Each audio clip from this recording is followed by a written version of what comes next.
Hoje no Repórter MT eu converso com Nestor Fidelis, ele que faz parte da diretoria da Federação Espírita do Estado de Mato Grosso. Entre os assuntos, o Congresso Espírita e o amor. Nestor, esse 6º Congresso Espírita, qual é o tema, qual é o fio condutor? O tema principal desse congresso é Amai-vos e Instruí-vos. Amai-vos e Instruí-vos é uma orientação de Allan Kardec para todas as pessoas que são os que buscam conhecer a doutrina espírita. Diz que amor é a primeira lição, é a primeira recomendação, é um convite que faz, que Jesus nos traz e Allan Kardec reforça. E a instrução é a necessidade de buscarmos o estudo amorosamente, reflexivamente, porque através do amor e do estudo nós conseguimos evoluir com saúde emocional. Eu percebi pelos temas da palestra, por exemplo, amor nas relações familiares, e o amor está presente em muitos temas práticos do dia a dia. Isso foi uma demanda que vocês perceberam no cotidiano, foi um pedido do público, o que fez com que vocês elencassem esses temas, por exemplo, como amor nas relações familiares, para o Congresso? Veja bem, Ana, tudo o que acontece em nossa sociedade, nós vamos perceber que todos os atos bons são frutos do amor. Da mesma forma, tudo que nós percebemos na sociedade e que chega até nós pelos noticiários, pelas situações familiares, por tudo que acontece na sociedade e que não é agradável, que é desafiador, tem na base dessa atitude, dessa situação, justamente o contrário do amor, que é o desamor, a falta de amor. A falta da compreensão do que seja amor e a busca de vivenciar esse amor. Jesus diz que o amor é o maior mandamento. Então, mandamento é uma expressão que, quando ele falava em aramaico, e se nós pudéssemos traduzir hoje para a língua portuguesa, traduziríamos como o exercício. Então, o amor é o maior exercício. É um convite maior de Jesus. Manuel de Barros fala, quem ama exerce Deus. Manuel de Barros, veja só. Reforçando justamente a fala de Jesus. E os 10 mandamentos, que para nós espíritas é a primeira revelação do Deus único e através de Moisés, num fenômeno mediúnico, recebendo as 10 leis, os 10 mandamentos. E o principal é o amor. O amor está na base de tudo, de todo o êxito que cada um de nós podemos alcançar, superando a nós mesmos, desde que nós nos tratemos com amor. E justamente o contrário acontece também. Todas as vezes que nós não nos respeitamos, não nos aceitamos, não nos valorizamos, isso está na base, está o quê? A falta do alto amor, de amar a si mesmo para poder amar o próximo e a Deus acima de todas as coisas. Então, o amor, ele é a chave para a felicidade, o amor é a chave para o autoconhecimento, para a realização, porque eu entrevistei a Tatiane Barbieri, que você também conhece, Master Coach, e ela disse assim, que o ganho, né, o salário que a pessoa recebe não é numa pesquisa americana, o primeiro indicativo de satisfação pessoal. Existem outros elementos subjetivos. Então, o amor, ele é, como você disse, a base, mas está faltando o amor e a violência que a gente encontra nos noticiários. Ela é muito gerada por isso? Pela falta de compreensão. Não é muito subjetivo? Como materializar o amor, Nestor? Sim, muito boa sua pergunta. Não é subjetivo, porque é muito real, é palpável. Nós vamos perceber que por trás de toda a família, onde exista o estupro, a violência, o político corrupto, o mau professor, o mau advogado, o que está por trás disso? Uma família mal estruturada, desequilibrada emocionalmente. Pode ser uma pessoa rica, milionária, viver muito abastadamente com relação aos bens materiais, mas sem paz interior, com vazio dentro de si, porque justamente buscou-se apenas o material e não o espiritual. E o que está na base da felicidade possível na Terra é o amor. É desde quando nós passamos a nos enxergarmos como espíritos imortais que nós somos. Na visão espírita, nós não somos um ser deste corpo que temos um espírito. Muitas vezes a pessoa fala assim, olha, meu espírito hoje não está muito bem, não. Mas é um equívoco, porque ela não é um corpo que tem um espírito. Nós somos espíritos, filhos de Deus, criados por Deus. Somos criaturas de Deus, herdamos de Deus as suas qualidades, ainda que muitas delas estejam em nós em estado latente. Todas as virtudes nós podemos desenvolver. Jesus fala, vós sois deuses. Tudo que eu faço podeis fazer, e muito mais, se tiverdes fé. Então vejamos que nós podemos sim desenvolver as virtudes. Nós temos a essência divina. Sim. Essa ligação. E a essência da essência, o que é? O amor. Quando nós nos percebemos enquanto espíritos imortais que nós somos e buscamos desenvolver o amor e, por conta do amor, todas as virtudes adjacentes que são consequências disso, a humildade, a capacidade de perdoar, solidariedade, segurança, a coragem, o respeito. Todas essas virtudes são possíveis de serem desenvolvidas a partir do desenvolvimento do amor. Então, é muito importante que cada um de nós, seres humanos, espíritos que momentaneamente estamos encarnados num corpo, nós busquemos o autoconhecimento, o autodomínio e desenvolver o autoamor, o autoacolhimento amoroso. Desenvolvendo o quê? A autoestima, valorizando-se. Sim, eu vi um tema de uma palestra que me chamou muita atenção em relação ao amor e a culpa. A culpa, a vitimização. Muitas vezes nós não nos perdoamos. Que dureza é essa conosco? Verdadeiramente, uma coisa assim, nós percebemos que as pessoas têm dificuldade para perdoar o próximo. Muita dificuldade para perdoar o próximo. Guardam rancor. Nós temos essa dificuldade. Não adianta falar, você é espírito, você não tem isso. Claro que temos. Inúmeros desafios. Porque você é católico ou você é protestante, seja o que for. Todos temos nossas dificuldades. Todos temos as tendências necessitando de serem domadas e transmutadas por virtudes. Então, percebemos exatamente isso, que essa dificuldade que nós temos é fruto de nos conhecermos. E é possível, sim, em nos conhecendo, percebemos que nós estamos num movimento, não raro, de nos culparmos e de nos considerarmos indignos de sermos felizes. Quantas pessoas que fazem uma coisa que é boa para ela falam, mas eu não mereço. Por que não merece? Porque existe um sentimento muito grande de culpa dentro dela, seja adquirido ao longo desta mesma existência ou de vidas pregressas, conforme nós reencarnacionistas acreditamos e cremos, mas é uma existência muito forte nas pessoas, a culpa. Então é necessário, para que nós possamos sermos mais felizes, a felicidade possível de alcançar na Terra, que nós entremos em contato conosco mesmo, busquemos a nossa autoiluminação. E é fundamental entendermos que a culpa que nós trazemos não é boa para nós. Este movimento psicológico de querer nos punir, de nos considerarmos indignos de sermos felizes, isso não é bom nem para nós, nem quem convive conosco, isso vai atrasar o nosso progresso. Errei, então é necessário refletir sobre a minha atitude, arrepender, passar pela expiação, pela reflexão, extrair o aprendizado disso e buscar reparar. Jesus diz que o amor, olha nós falando de amor de novo. O amor encobre a multidão dos pecados. O amor por si mesmo. Não é egoísmo se amar. Ao contrário, é possível que eu ame o próximo desde que eu me valorize. Se eu me amo, eu me aceito, eu me valorizo, eu me autorrespeito, naturalmente eu vou conseguir praticar isso com naturalidade para quem conviva conosco. O próximo, mais próximo, aquele que convive conosco sabe que nós somos pessoas que temos inúmeras tendências por serem melhoradas.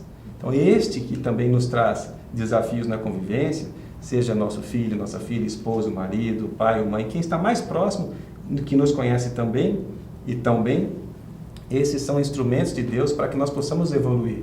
E nós também para eles. Então, é muito interessante que nós percebamos que tudo que nós vamos falar em termos de felicidade na nossa vida tem por base o amor. Por isso que a recomendação é amar em primeiro lugar, instruir em segundo lugar. E quando você diz, sobre o amor, os valores cristãos, eles perpassam por várias denominações religiosas e a base é o mesmo. Antes da entrevista a gente estava conversando que eu estou estudando 3 autores da educação, que é Pestalozzi, Rousseau, Jean-Jacques Rousseau e Comenius. E eles têm como similaridade o amor. Comenius, Pestalozzi eram protestantes, o Pestalozzi, o mestre do Allan Kardec, filho de um pastor luterano, e que falava muito do amor. Então, fica urgente, algo que começou ali em 1500, aí depois Rousseau 1712, depois Pestalozzi 1800. Então vem desde tanto tempo atrás, e por que a gente ainda insiste, Nestor, em criar armadilhas, em criar conflitos, quando seria muito mais fácil se respeitássemos o outro, por exemplo, em relação a desmistificar a doutrina espírita, por exemplo. esse respeito. É necessário que as religiões, a gente vê uma guerra entre as denominações religiosas. É preciso refletir, né, a base do que nos liga, o cristianismo. Na visão espírita, e o espiritismo é uma filosofia de vida, que tem por base a ciência, estudos. Conforme você colocou, Allan Kardec é discípulo de Pestalozzi desde os 14 anos de idade. Então, tudo que é espírita, tudo que é fruto da doutrina espírita, é derivado de estudos científicos, por métodos científicos.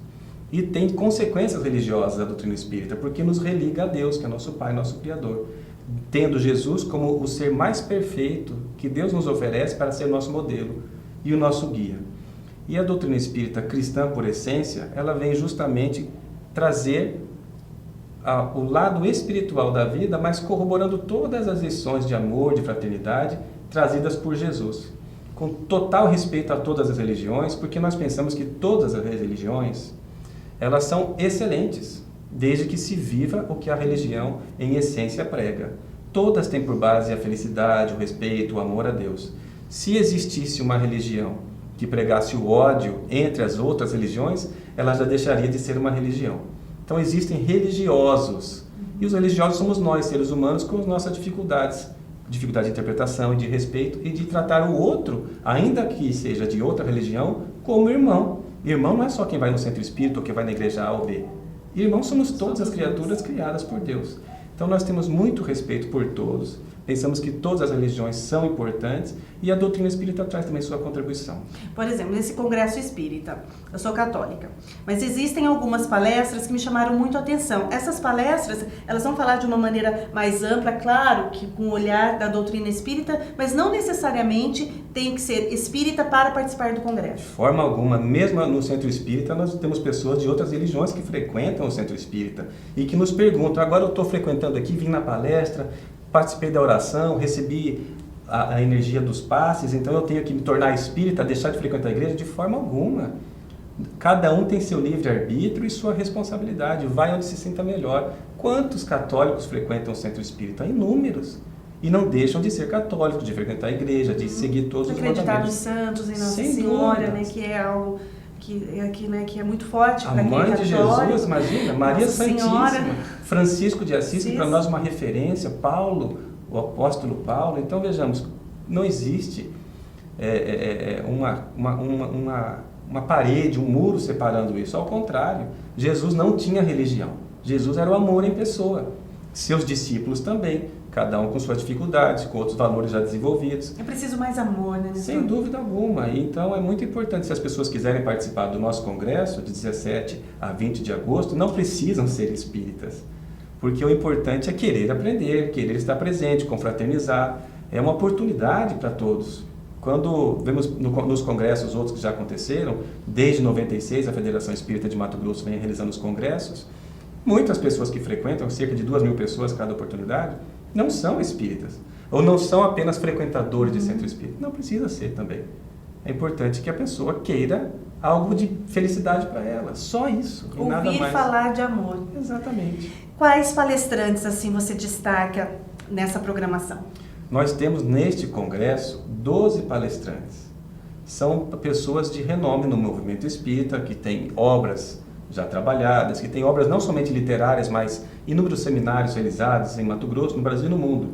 Temos Alberto Almeida, que é fantástico, é um amor em pessoa, é um educador, é um médico homeopata, que traz também a experiência dele.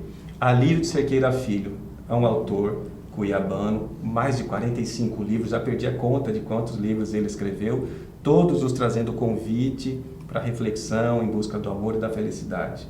Lacordaire Fayad, que é o nosso presidente da Federação Espírita, uma alma que é o amor em pessoa também. Saulo Gouveia também, que é um trabalhador que vai falar sobre a liderança com amor. Nós temos ali Sandra Borba, que é do Nordeste. Nós temos ali Geraldo Campetti, de Brasília. Pessoas de vários estados. De vários estados. Alfio Stefanini, aqui de Mato Grosso. Então nós temos assim, que é um médium que tem feito um trabalho muito interessante no movimento espírita, com obras psicografadas, um trabalho muito bom feito em vários estados do Brasil e fora do Brasil também. E nós temos palestrantes do Brasil todo vindo para cá. O presidente da Federação Espírita Brasileira também, o senhor Jorge Godinho, que Todos eu falo com muito carinho, porque são pessoas que a gente percebe que são exemplos, são referências para nós. Qual o público do último congresso? Nós sempre flutuamos na média assim, de 1.800, 2.000 pessoas em cada oportunidade. Aí abre-se a inscrição, que os interessados podem fazer suas inscrições por meio do site. Isso, o site da Federação Espírita. E onde acontece o evento? O evento acontece no Hotel Fazenda Mato Grosso, que é o maior salão que nós temos para comportar esse número de pessoas. Nessor, a gente falando de amor e de desamor, vem à tona uma preocupação que é a questão da depressão. A gente sabe que o Brasil ele é significativo nesse ranking dos países, né, que apresentam depressão, embora o país, a gente pense, né, o Brasil, um país de alegria, de felicidade, onde o sol reina o ano inteiro, enfim, mas a depressão, ela está presente, sempre esteve, mas hoje, no seu olhar, é que as notícias ganham o público ou realmente aumentou? As duas questões são Porque verdadeiras. as pessoas buscam a espiritualidade quando estão Sim. nesse processo. A família busca a espiritualidade. Sim, há uma tendência de se buscar justamente no momento de conflito. Ou a própria pessoa que está passando por aquela dificuldade, ou os familiares têm dificuldade para lidar com aquele ente que está vitimado pela depressão. Vamos perceber então que a depressão sempre existiu, mas muitas vezes não era diagnosticada como depressão. Como dizemos aqui em Cuiabá, isso é frescura, não tem nada disso. Depressão é doença de gente rica, e não é. Depressão não escolhe riqueza, pobreza, grau de escolaridade, não escolhe níveis sociais, nada disso. Ela pode acontecer com qualquer pessoa. E agora, com o avanço da ciência, já se diagnostica a depressão em diversos setores da sociedade. Acontece que ela não tem sintomas físicos, não fica com a bola vermelha no corpo, não dá dor de cabeça, nada específico assim. É uma doença de cunho emocional. Para nós espíritas, ela tem uma causa espiritual. Não só a questão física. Exatamente. Há as questões físicas, claro que... endógenas da pessoa sim, mesmo, que ela já traz, uma tendência. O cérebro já começa a trabalhar de uma outra maneira. Exatamente. Pessoa que é filha de um pai depressivo, ela tem 30% de chance de desenvolver depressão. Se o pai e a mãe forem, 70%. Então a chance é muito maior. Mas as questões físicas são secundárias, porque há uma causa espiritual justamente para que essa pessoa nasça nessa família. Então, o que faz a pessoa ter essa situação? São situações espirituais que precisa cada um fazer a sua própria investigação. Mas não raro vamos perceber que a depressão é fruto de uma vida voltada apenas para o imediatismo, para o sensualismo, para o materialismo. Todas as vezes que nós fugimos da nossa essência, que é divina e é espiritual, a tendência é cairmos numa depressão. Uma tristeza que não é passageira, que mais de 4 meses com aquela situação precisa ser investigada. Nós, espíritas, orientamos as pessoas a procurarem psicólogos, psiquiatras, que façam o tratamento, mas também que busquem o tratamento espiritual, através de uma boa leitura constante, da prática do evangelho no lar, em família, da busca por uma igreja ou por um centro espírita, seja onde for, para que possa, então, fazer outras atividades complementares, mas são muito salutares e importantes, para diagnosticar e se libertar da depressão. E quando a gente pensa assim, né, você disse a questão do evangelho no lar, uma família, quando ela exercita essa leitura, trazendo os seus filhos para aquele momento, é um bom caminho a ser seguido. É muito importante. Tem um espírito, ela se apresenta como uma freira, porque nas últimas reencarnações ela foi freira da Igreja Católica, é Joana de Ângeles.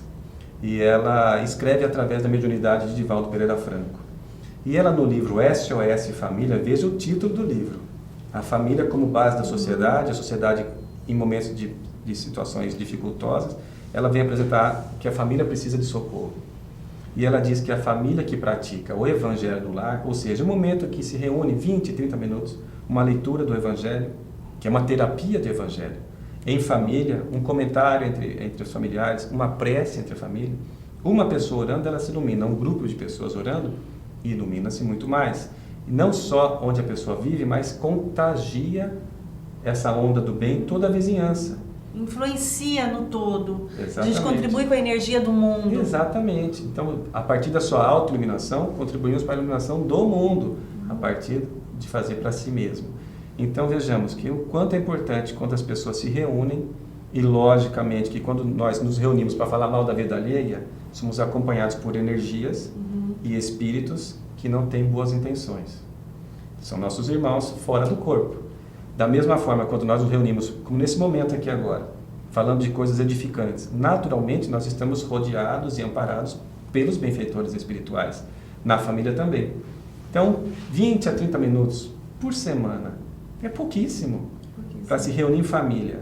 Uma leitura, uma oração para que a água seja fluidificada, prece em família, desde as crianças, claro. Agradecimento em relação ao alimento. A gratidão que a irmã do amor por tudo, pela vida. Nós nos abrimos para que nós consigamos viver uma vida mais saudável. É um desequilíbrio, está acontecendo um desequilíbrio, você disse aí, sensualismo, consumismo, materialismo, está tudo muito desequilibrado. Muitas vezes, os casamentos, as famílias que se desfazem, faltava só um pouquinho de amor e de equilíbrio entre as coisas. As pessoas estão muito para o mundo, para as relações mundanas. Cada vez mais as pessoas caem em depressão e muitas vezes vêm buscar a via falsa da solução pelo suicídio. Que o suicídio não resolve nada, ao contrário, só agrava a situação da pessoa e da família que fica. E a doutrina espírita tem toda uma abordagem para mostrar que a via do suicídio é um grande engano e é depois uma situação que vai exigir mais esforços ainda para recuperar. Porque passar por dificuldade foi uma escolha nossa. Pelas atitudes do ontem, temos as situações que Deus nos permite passar hoje para resgatarmos. Não é para pagar nada para ninguém, mas para aprendermos com aquilo que seja necessário aprender. Então, nós vimos que quando a pessoa cai nisso que você falou, materialismo em excesso, desequilíbrio. Buda diz que o melhor caminho é o caminho do meio. Nem tanto para cá, nem para lá. Buscar o equilíbrio em tudo. Trabalho profissional, trabalho no meio social que faça, religioso que seja, vivência com família, esportes, cultura, tudo em equilíbrio. É o nosso convite, é o convite de Deus, de Jesus para nós. Se nós conseguimos fazer isso e com amor no coração, com boa vontade, nós temos um remédio natural, um antídoto contra a depressão, a favor da vida. Mas quando nós temos a tendência de nos desequilibrarmos e nos descuidarmos, é fácil cair em tentação. Tanto é que na oração Jesus nos recomenda que nós peçamos a Deus que nós não caiamos em tentação. E nós temos a tendência de cair em tentação de diversas formas, do consumo, de fazer mal a nós mesmos, de pensarmos e fazermos e falarmos coisas que não são boas. E, professor, quando a gente se dedica a um trabalho voluntário, solidário, é uma boa ferramenta para exercitar, para... muitas vezes as pessoas assistindo falam, nossa, mas como que eu vou fazer isso? Eu não quero ir para o centro espírita, não quero ir para a igreja, não quero ir na missa, não quero ir no culto, mas eu quero fazer algo do bem. Participar de um movimento solidário, social, ir para as comunidades, exercitar Jesus ali, né, os valores cristãos, é um caminho e que ajuda também, muitas vezes você ali percebe, a pessoa quando começa a fazer um trabalho em prol do coletivo, ela passa a respirar melhor, a ser uma pessoa melhor? Sim. Veja que o serviço de assistência e promoção social, seja espírita, seja católico ou de religião alguma, é essencial, uma oportunidade que a pessoa tem de colocar mãos à obra, de praticar aquilo que vem buscando aprender. É muito importante. E tem muitas pessoas que necessitam dessa ajuda, de promovermos o próximo. Vejamos, não fazendo assistencialismo, não tornando o próximo ainda mais dependente, mas ajudando o próximo a se reerguer, como ser humano que é, e daí por diante seguir sua própria vida orientado, no nosso caso, pela orientação do Evangelho segundo a doutrina espírita. Faz bem o bem para quem pratica o bem. Se a pessoa está numa atividade de assistência ao próximo e não se sente bem, se ela está fazendo aquilo por obrigação, ela está deixando de aprender. Muitas vezes está fazendo na expectativa de negociar com Deus. Eu vou ganhar uma casa no céu, eu vou ganhar alguma coisa, eu vou ganhar uma dádiva. Deus não precisa negociar com ninguém, porque Ele já é o Todo-Poderoso. Ele é o cara. Ele não precisa disso. Nós que precisamos da oportunidade. E é importante que façamos com amor, sem obrigação. Ninguém aprende por obrigação. Então é importante percebermos que o amor é um exercício que nós fazemos por uma escolha consciente. Então, para finalizar, faz o convite para quem está nos assistindo para o Congresso Espírita. Qual é o endereço do site? No dia 17 até o dia 20 de agosto deste ano de 2017, aqui em Cuiabá, no Hotel Fazenda Mato Grosso, nós temos uma sublime oportunidade de conviver, de aprender, de refletir, de ouvirmos excelentes exposições no 6º Congresso Espírita do Estado de Mato Grosso. As inscrições podem ser feitas no site da Federação Espírita do Estado de Mato Grosso, www.feente.org.br. É um convite e oportunidade. E que nós possamos aproveitar essa oportunidade e buscarmos a nossa felicidade. Isso é possível. E Jesus conta conosco nessa construção do mundo melhor.